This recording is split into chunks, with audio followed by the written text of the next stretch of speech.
Today, I am going to talk to you about a book called The Power Broker. Who is this power broker? Don't be anxious. Let me first share some background.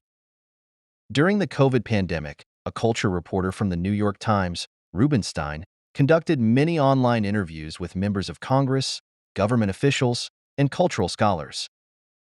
Through the camera, Rubenstein was surprised to find that at least 20 of the interviewees had this book, The Power Broker, on their shelves. Keep in mind, this is a book published in 1975, over 1,300 pages thick, and weighing nearly 2 kilograms. It's a genuine brick of a book. Seeing so many American elites with this over 40-year-old brick on their shelves suggests it indeed possesses extraordinary charm. Before we dive in, please click on the subscribe button below to stay updated. It's not just members of Congress and cultural celebrities who read this book. Several American presidents have also endorsed The Power Broker. Obama said he first read it at the age of 22, and only then did he begin to understand the unwritten rules of American politics. Clinton recommended the book to his entire staff during his first week in office. In the publishing world, the book has received rave reviews. It won the 1975 Pulitzer Prize for biography and was named one of the 100 most important books of the 20th century by the Modern Library. Author Robert Caro, who wrote the book, was hailed by the New Republic as the most influential biographer in 20th century America. The book is used as reading material in journalism courses at over 200 American universities, and its writing style is directly referred to as Caro's prose. After this extensive introduction, you might be eager to ask, who exactly is this power broker? Let me reveal it to you. His name is Robert Moses, and he was neither a high-ranking official nor a businessman. Moses held the seemingly insignificant position of New York State Park Commissioner, but the things he accomplished were monumental. Starting in the 1920s, Moses spent over 40 years building 658 playgrounds, 13 bridges, 670 kilometers of highways, dozens of large parks, and over 30,000 housing units for New York City.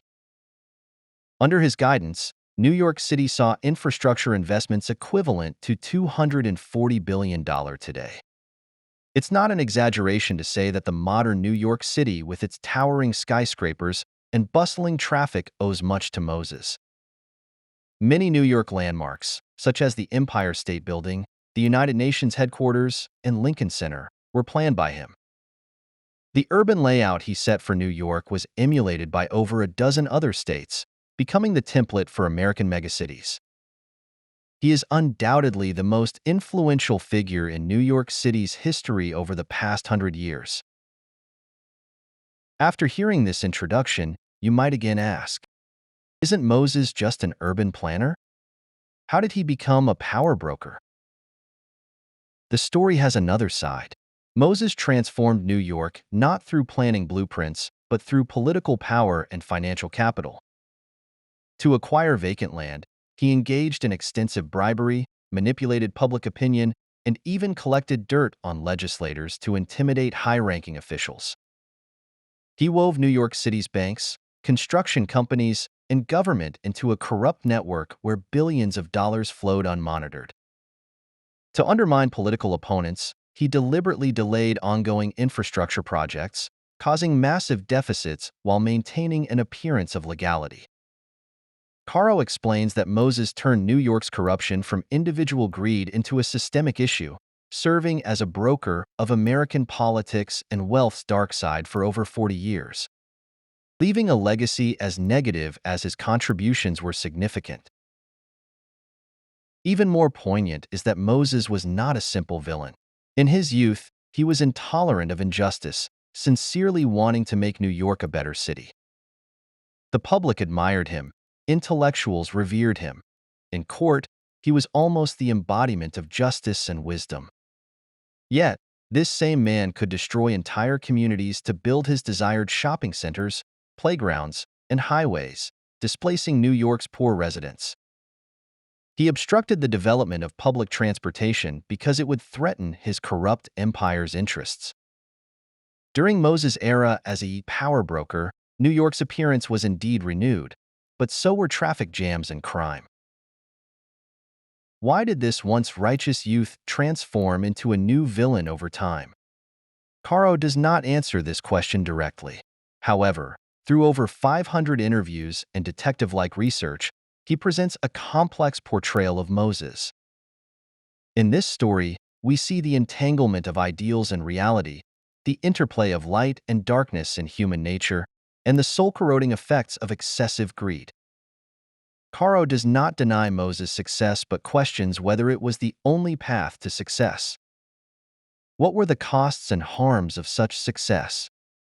These questions remain relevant in any era.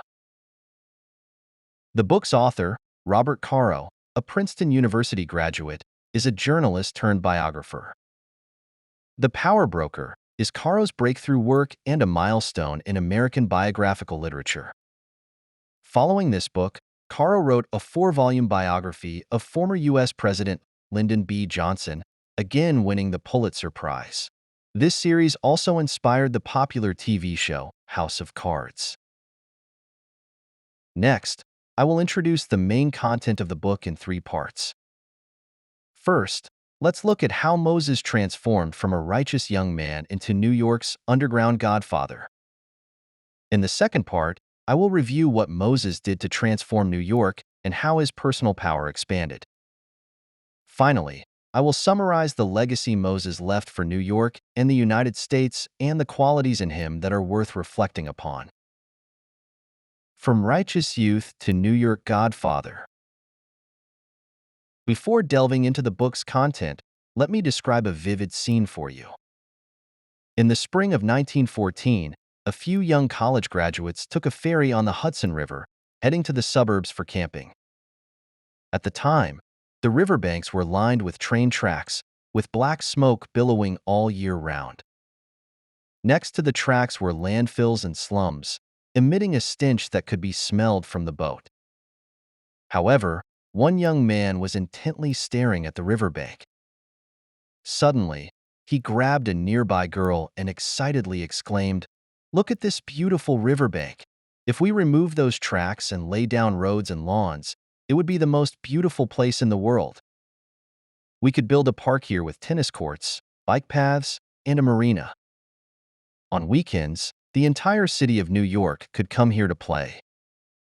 As he spoke, the young man's eyes sparkled with excitement, as if he could already see his dream come true. Does this scene sound familiar? I think every young person in their early 20s has probably had such moments of ambition, wanting to change the world. The young man on the ferry was Robert Moses, the protagonist of this book, who was only 26 years old at the time. Note that Moses wasn't just talking big. In early 20th century America, he was a genuine elite. Born into a wealthy Jewish family with a house near the famous Fifth Avenue, Moses was a graduate of Yale, Oxford, and Columbia University, holding a PhD in political science. He was not only highly knowledgeable, but also had a strong sense of public service, wanting to contribute to New York, where he had lived since childhood. His former classmates remembered him most for his idealistic spirit. He seemed uncompromising, determined to pursue his goals his way. Financially secure, talented, and civic-minded. These qualities made Moses well-suited for a political career. Moses also believed his future lay in politics. He joined the Municipal Research Bureau, a think tank under the New York City government, responsible for drafting various reform plans. His grand vision on the ferry was one such blueprint. Of course, it's easy to imagine that a passionate young man like Moses would clash with the conservative atmosphere of New York's political scene. He became increasingly impatient and eager to find a political patron. In 1915, he found just such an opportunity. The newly appointed New York City Mayor, Mitchell, was a radical reformer deeply dissatisfied with the corrupt and inefficient government. He asked Moses to draft a personnel optimization plan, intending to do a major shakeup. At that time, the United States had not yet implemented a modern civil service system.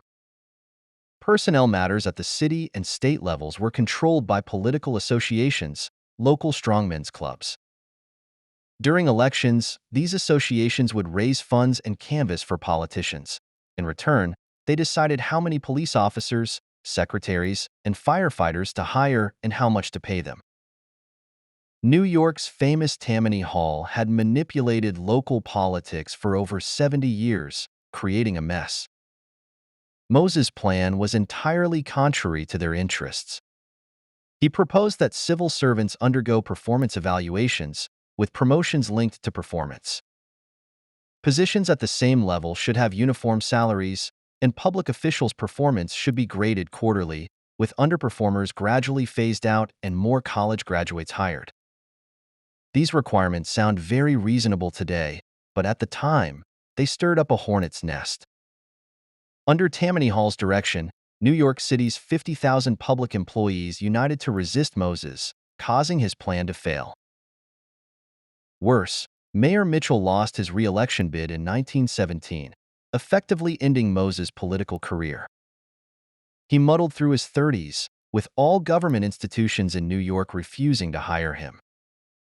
It seemed he had no choice but to return home and live a privileged life. At this low point, Moses received a life-changing phone call. The caller was Mrs. Moskowitz, the trusted advisor to New York's newly elected Governor Smith. Mrs. Moskowitz was also a reformer, seeking talented young people like Moses who were knowledgeable and driven. For Moses, this was his last hope of staying in politics, and he had to seize it. Mrs. Moskowitz imparted all her wisdom to Moses, telling him that while he might not like local strongmen, these people represented votes and power. To achieve anything in New York, he had to make deals with them. As long as the goal was right, using roundabout means was acceptable. More importantly, through Mrs. Moskowitz, Moses became a confidant of Governor Smith. Al Smith was one of the most complex political figures in 20th century America. Born into poverty, he relied on Tammany Hall's support to serve 4 terms as governor and even ran for president as a Democrat. Yet, Smith was a progressive in his thinking, eager to do some good for the people. This made him a contradictory figure, using the most underhanded means to promote progressive policies. Moses learned many dark political techniques from Smith. In 1924, Smith trusted Moses enough to let him take charge of developing new state parks on Long Island, given his long-standing interest in municipal construction. But talking is easier than doing. The first step in building a park is acquiring land, not only for the park itself but also for surrounding roads. Long Island was a favorite retreat for New York's elite, who had built villas, golf courses, and private estates there. These wealthy individuals could not tolerate car horns and tourists near their backyards. Thus, the land acquisition stalled. But Moses was no longer the naive young man from a few years earlier. He knew how to leverage public opinion. If they wouldn't let him acquire land, he would bring journalists and citizen delegations to Long Island, pointing to the mansions and telling them that New Yorkers lacked sufficient recreational spaces because of these selfish rich people. He and Governor Smith represented public interest and needed support. New York's progressive newspapers began fully backing Moses, launching daily verbal attacks on Long Island's wealthy, creating immense pressure. Until this point, Moses' actions were still within bounds, but that soon changed. He realized that public support alone was not enough. He needed to win over local officials. What interests local officials the most? Roads. The parkways connecting New York's parks were among America's first highways. Once built, the nearby land would appreciate in value, and contracting for road construction was a lucrative business. The local officials, aligned with the political associations, were eager to share in the profits from the parkways. Moses used the roads as bait, telling them to pressure the wealthy to settle the land acquisition issues. While the wealthy might offer small bribes, Moses controlled a series of subsequent projects with substantial profits. Consequently, local officials sided with Moses, bringing him closer to victory. The last hurdle for Moses was financing. Although Governor Smith authorized him to develop the parks, no budget was allocated. Moses planned to issue bonds to solve this problem. Issuing bonds required dealing with banks, not Moses' strong suit, but the political associations had connections and brought banks to the table. Interestingly, many bank executives were the same wealthy individuals opposing the park. Moses met with them, unashamedly offering to move planned roads a few kilometers away from their villas in exchange for their help in issuing bonds.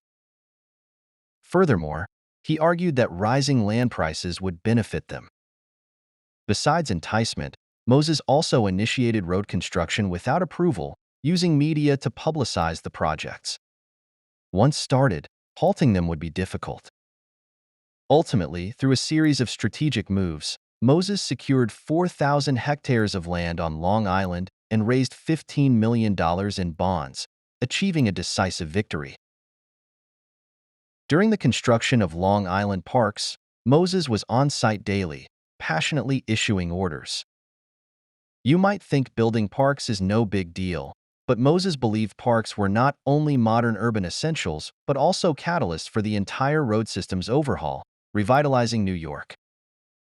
More importantly, through park projects, Moses wove local strongmen, financial capital, and himself into a community of interests, leveraging resources far beyond a few parks. Governor Smith was very pleased, appointing Moses as chairman of the Long Island and New York State Park Commissions from 1924 to 1963. With these positions, Moses became New York's underground godfather, starting his career as a power broker. Roads, bridges, and big business. We just reviewed Moses' early experiences. You may have noticed that Moses was not a city planner. His preference for parks and highways stemmed from a vague vision in his mind: broad roads, large green spaces, and skyscrapers. Moses believed these were the hallmarks of a modern city, and he wanted to make New York the model American metropolis. This thinking aligned with Moses' background. Growing up wealthy and successful, he lacked an understanding of the true lower class. His vision of the American people and ideal city were abstract concepts. It's no wonder he sacrificed real people's interests for his abstract ideals, feeling he was doing nothing wrong. Building parks on Long Island was just the first step. Moses' real target was New York's entire road system. However, a small storm erupted. In 1928, Smith resigned as governor to run for president, only to suffer a crushing defeat. Franklin D. Roosevelt replaced him as New York governor and disliked Moses, constantly finding fault with him. By 1932, Roosevelt became president. Fighting against a U.S. president was beyond Moses' capability. New York's political associations panicked, pushing Moses to run for office. In 1933, he ran for mayor of New York and in 1934 was the Republican candidate for governor, but lost both times due to Roosevelt's influence. It seemed Moses was again headed home to a privileged life. This time, with Smith retired, he lacked any major backers. However, Moses saw an opportunity in his predicament. Roosevelt came to power amid the Great Depression. The new government decided to boost the economy through massive construction projects to stimulate employment and investment. The problem was that most local governments had no clear idea of what projects to build. This was Moses' moment. After observing New York for over a decade, he knew exactly where new parks were needed, which roads needed widening, and where to build a bridge.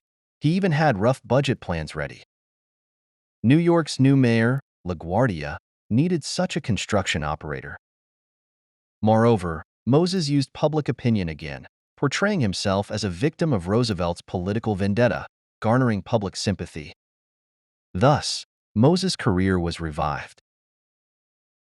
Manhattan's East Side was a traffic headache.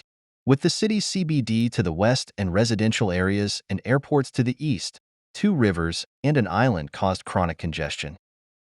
In 1925, the state government planned a bridge to connect Manhattan, Queens, and the Bronx, known as the Triborough Bridge. However, lack of funds delayed the project until 1933. Moses took over and claimed he could complete the bridge without government funding. How? The Triborough Bridge connected to Moses' planned highway system, a crucial link. Moses proposed using toll revenues from the heavy traffic to create significant cash flow. He planned to use this future income as collateral to issue bonds, using borrowed money to finish the work. This model could then be applied to other projects. Moses' competence was unparalleled. The Triborough Bridge issued $35 million in bonds and officially opened in 1936. In its first year, it collected $2.85 million in tolls, meaning the debt could be repaid in just 13 years. However, Moses did not intend to hand the bridge's revenue over to the state government. Why? Because he realized that cash flow was a form of power. Deciding which bank to deposit toll revenues in could cause financial upheaval. Additionally, the state government had reservations about Moses' ambitious plans. By holding onto the Triborough Bridge's income, Moses could use it as collateral to issue more bonds, pushing forward various new projects independently of state funding. In other words, the Triborough Bridge was not just a bridge but a financial lever capable of mobilizing more projects and financial resources. Moses was determined to keep it under his control. But Moses' word alone wasn't enough. Such a significant decision had to go through the state legislature. Caro explains that by this stage, Moses had perfected his techniques of corrupting others. Who had the most say in the state legislature? Legislators. What was the most common profession among legislators? Lawyers. So, Moses promised that if he became chairman of the Triborough Bridge Authority, he would hire state legislators and their relatives as legal advisors for all his new projects, earning thousands of dollars annually without doing any work. What if someone couldn't be bribed? Moses had a solution. He hired investigators with a strong sense of justice to uncover dirt on legislators, such as extramarital affairs, relatives with criminal records, or debts. If anyone opposed him, he would expose these black materials. How many politicians have no weaknesses? By doing this, Moses also gained public admiration for his apparent integrity. Many believed he was punishing the wicked and supported him. Additionally, most of New York State's urban planning and land acquisition laws were passed in the 1920s. Who was the governor then? Smith. And who helped Smith draft those laws? Moses himself. Caro notes that Moses knew better than anyone where he had planted loopholes in the laws and how to handle disputes. Legally, everything Moses did was above board, leaving no grounds for accusations. Using these tactics, Moses not only gained control of the Triborough Bridge, but also built 6 more bridges and 2 tunnels using the same model. All these infrastructures were managed by the Triborough Bridge Authority, with no oversight. The authority even had its own police force, power plant, and telegraph company, with Moses as their king. To this day, the Triborough Bridge Authority remains America's largest bridge toll agency, generating over $2 billion in annual revenue. Moses' ambitions extended far beyond a few bridges. He wanted to build playgrounds, highways, and even bigger parks. These facilities shared 2 characteristics: large scale and prominent appearance. Moses refused to create small, exquisite buildings. Why? Caro explains that Moses often invited mayors and governors to opening ceremonies to build relationships. For these officials, each new road or park was a political achievement that could earn votes in the next election. The more prominent the project, the better. Additionally, Moses had personal motives. He wanted these massive projects to associate his name with New York. Whenever people saw these roads and bridges, they would think of Moses. Despite never being mayor or governor, by the late 1930s, Moses had become an authoritative figure in New York. Darkening and downfall. We've just reviewed Moses' extensive infrastructure overhaul of New York. He had a far-sighted vision worth noting. As early as the 1920s, Moses believed that future urban transportation would center on cars. New York needed to upgrade its road network and build bridges with this in mind, allowing for more cars. Interestingly, Moses himself didn't drive. His insights came from a keen sense of technology. The underground parking garage, familiar to us, was Moses' invention. He believed that as more parks and roads were built, weekend family outings would become the norm for New Yorkers. Building underground parking lots around parks would provide convenience and new business opportunities through overground shopping centers. This vision was sharp. However, Moses' focus was solely on private cars. He was indifferent and even hostile to public transportation. Caro argues that this preference was fundamentally class-based discrimination. For example, Moses deliberately built low bridges along the Long Island parkways to prevent buses from passing, thereby keeping low-income groups from visiting the beautiful parks. Caro estimates that by the early 1950s, only one-third of New York households owned cars. Moses served this middle-class segment. As for the poor, especially African Americans, Moses preferred they stayed home.